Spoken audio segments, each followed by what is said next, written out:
Welcome to Northlandia, a place to bring your curiosity, because here you will find curiosities. I'm Dan Williamson with the Duluth News Tribune, filling in for Wyatt Buckner, and I will be your guide as we discover unique and fascinating stories here in the Northland. Here we celebrate the region's distinctive people, places, and history. In this episode, we are discussing the different Elys and how they were named. There's a city, a lake, an island, and a peak, all named Ely in the same county. But not all were named for the same Ely. Let's venture forth into Northlandia. Joining us is News Tribune features reporter Terry Caddo. Terry, welcome. Thank you for having me, Dan. Good to hear you.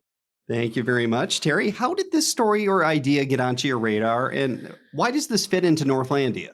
So this is a question that's bugged me for a very, very long time. I remember as a kid, I grew up going to Ely Lake because that's where my aunt and now my cousin lived every summer. And so I would be curious about why is Ely Lake a good hour plus drive away from the city of Ely?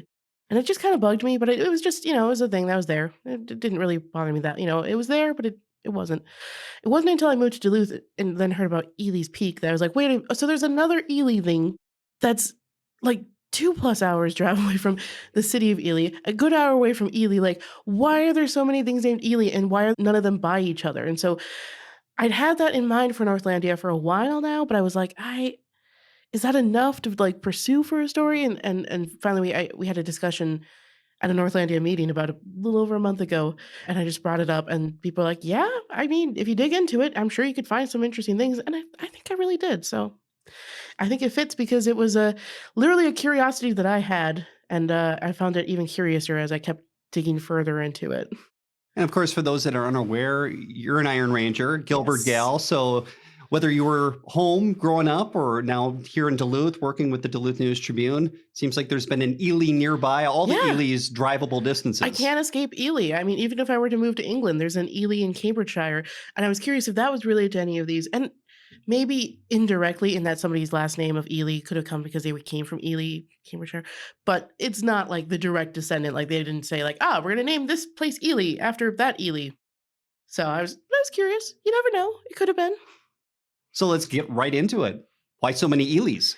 Why so many Elys? Well, if you know a little bit about the history of the area, and especially the Iron Range, it may not surprise you to learn that a lot of it relates back to a person who was really big in the mining industry, and that was Samuel P. Ely. He never set foot in the actual city of Ely, and yet he is their namesake for it. Ely was originally named Florence in 1887. And about a year later, they learned that there was already a city in Minnesota also named Florence. And that was after the daughter of one of the explorers who like settled the town and got things going. And so they heard that there's another Florence. And they're like, oh, well, who else can we name it after? And so they picked Samuel P. Ely, who was working in the mining industry and working to like get the railroads running and get everything going here, but didn't set foot over here the whole time that he, existed. So it's kind of a funny thing. When Ely had its like 100-year celebration in 1988, there was a great grandson of Samuel P. Ely who showed up in the town and was part of the celebration. And so that was the first time that like an Ely from that family of Elys set foot in Ely, the city of Ely. Very interesting. Now, I'm from Alexandria, and so getting into the theme of Florence and there already being another Florence. Yeah. So legend has it there's a small town just outside Alexandria called Ferrata, and they allegedly had wanted to be Ada, but there was already Ada, Minnesota. So the name Ada, that's where that derives from. So that I love that. Yeah. And I mean, I do love learning about the history of where these names came from. In fact, looking into this is what brought me to a really cool book, which is called Minnesota Place Names. It's literally from like the year 1920.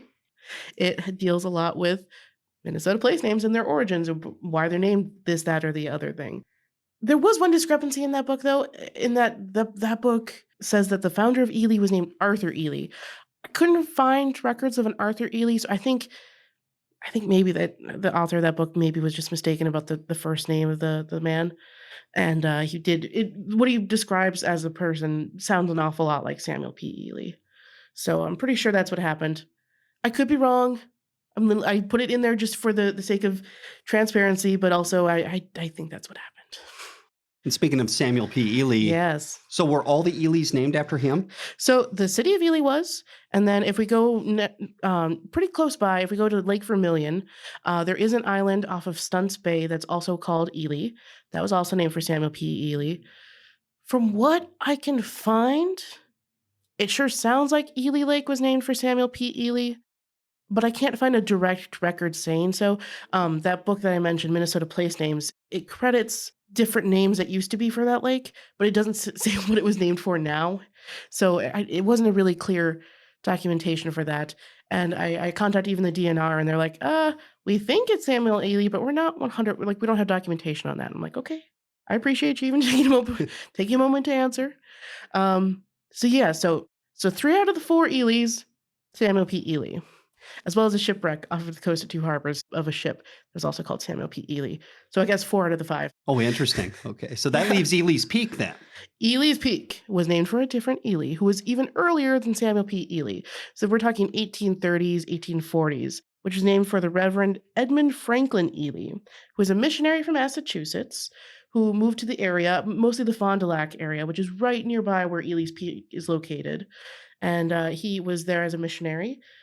Wasn't the most well-liked missionary, from what I hear from records, and his own admissions and his own journals that he kept during his time that he was here. He was like, "Here are the reasons why people don't like me here," and it's like, "Okay, interesting." Um, but he was very comprehensive in his record keeping, so they're pretty sure that's the Ely that the Ely's Peak here in Duluth was named for. And as far as all the Elys go, with your own eyes, how many have you experienced? I imagine you've been to the city of Ely. I have been to the city of Ely many times. That was one of my speech destinations when I was a speech team kid back in the day, um, as well as just for fun because they do really great snow sculptures in the winter and other great things. Let's see. I've been to Ely Lake so many times. It has a beach when I was growing up. So we would go to Sparta Beach. And then let's see. Ely's Peak, I have not physically gone there yet. I even included a link in the story to one of our former reporters who had tried to get to Ely's Peak and found it kind of confusing to hike there. And she describes how you find the right trail to take you all the way up to the peak. So definitely use that if you're going to go yourself. And then the wreck that I mentioned, I mean, I've definitely been to the area. I've been to Agate Bay many times in Two Harbors. Did not know that there was a wreck just off of the shore there. No casualties, I should mention too. That was a That's good. pretty good one in that they were right near the shore, so everyone was saved.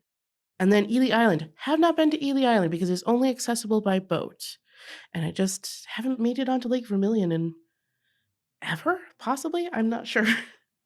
It feels like a bad Iron Ranger thing to admit that I don't know if I've been on Lake Vermilion, but if I was very young, and it's been too long. That's fair. There's still That's time. a goal. I need to get back there. So, yeah. In researching this story, what were you maybe most surprised to learn? Are there a couple of things or one thing in particular? I honestly, the discovery of the book, Minnesota Place Names, was a great one just because I am always so curious about how different places got their names. And so to be able to just kind of dig through that, I looked up many different other places while I was doing this research too, just because I was like, so wait, where did this come from? Wait, where about this? Where did that come from? But so I think knowing the history of where places got their names from is really important because it helps determine, a little bit of why things are the way that they are today, even so. Yeah, absolutely. It's good to know the history. As they say, we don't know where we're going unless we know where we came from. Yeah. And I think it was super fascinating to learn that there was pretty much one big Ely and then there was one a little bit lesser known Ely. And yeah, that's why things are the way that they are. That's why there's an Ely near Duluth and yet a bunch of things up on the range named Ely. Of course, we know that's a name that, maybe people that are not from Minnesota that might move here or might look at a map or see it in a story, for example, may not know how to pronounce it, but Yeah, it's Ely, it's not Ely. Eli, not Eli. I think I've heard people try it, and it's like not quite. Yeah, I've heard Eli before too, but as we all know, it's Ely. Yes, at least in Minnesota. Maybe other places they pronounce it differently. Here, that's how we say it. Terry, I think the last question I have for you is just what do you hope the readers take away from this article? I hope they take away their own curiosity about places and their names, and don't stop with Ely. Look into your own place. Look into other neighborhoods and places. and figure out who was it that these are named for. I will admit, 90% of them, if you're up on the range, it's going to probably relate to mining or the people who lived here, who moved here to become miners. So you're going to find a lot of that. But you may be surprised at what you find. I found it really interesting that Palo, I always associated with being like maybe a Finnish term or something like that, because there's a lot of Finnish people who settled in that area. But it turns out it's actually a Spanish word for horse, or at least it's related to the Spanish word for horse, like palomino, palo. That's where it came from. And I was like, how did that end up there? I still don't have the answer to that, but that's what I found from Minnesota place names. And it's weird that you associate things with people in the neighborhoods, but then find out that it had a completely different origin point. Very interesting. I'm currently taking Duolingo Spanish classes, and so Sure. we haven't had a Palo pop up as a. I don't think it's exactly the pronunciation of horse, but again, this is the guy from 1920 who is writing this, so take it with a grain of salt. Absolutely. Terry, thank you so much. Thank you for having me. And thank you for joining us on this venture into Northlandia. To read the article for this week's column, visit DuluthNewsTribune.com/topics/Northlandia. If you enjoyed this podcast and would like to support us, consider becoming a subscriber of the Duluth News Tribune at DuluthNewsTribune.com/subscribe. Join us again next time and discover the extraordinary stories that you just might miss if you're not in the right place at the right time, ready to step off the beaten path with no rush to return, here in Northlandia.